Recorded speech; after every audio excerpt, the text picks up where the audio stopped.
السلام علیکم ملګرو، که تاسو او موږ سوچ وکړو چې دا ټوله دنیا په کم کار اخته ده، لکه شپې او د ورځې انسان کار کوي، څه ته نن داسې چې هغه په 24 غنټو کې 2-3 غنټې خوب کوي او غروب او زه برطانیې ته ځم او زه امریکې ته ځم، رور سره په جنگ دی، پلار زوی سره په جنگ دی، دارنګې هره رشته ورانه ده د پیسو د لاسه.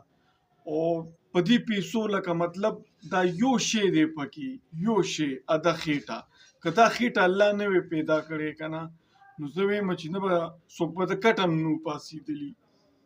او په کورونو کې جګړې، په هر ځای کې جګړې، فسادونه، دا د یو خېټې دپاره. خېټه یو ده او یو روټۍ به پکې راځي او خلک په کم ضلالتونو، په کم نفرتونو اخته دي. دا ویډیو تاسو ما سره وګورئ. زه کله ناکله وایم کنه دا انسانان دومره بېوقوفان دي کنه او کمزوري دي، هسې موږ ځان ته ډېر هوښیاران یو.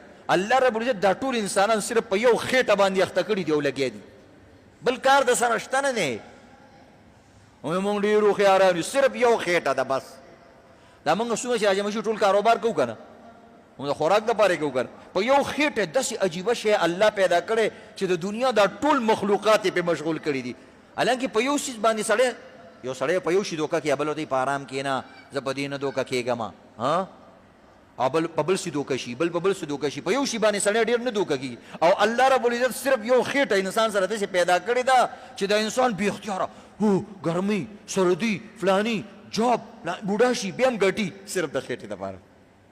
الله دومره عظیم ذات دی، یو شی داسې پیدا کړی چې د دنیا دا لوی لوی وزیر زمان، ساینسدانان، سیاستدانان، که دړی عقل دی او که چټاکۍ عقل دی، ټول پکې لګیا دي.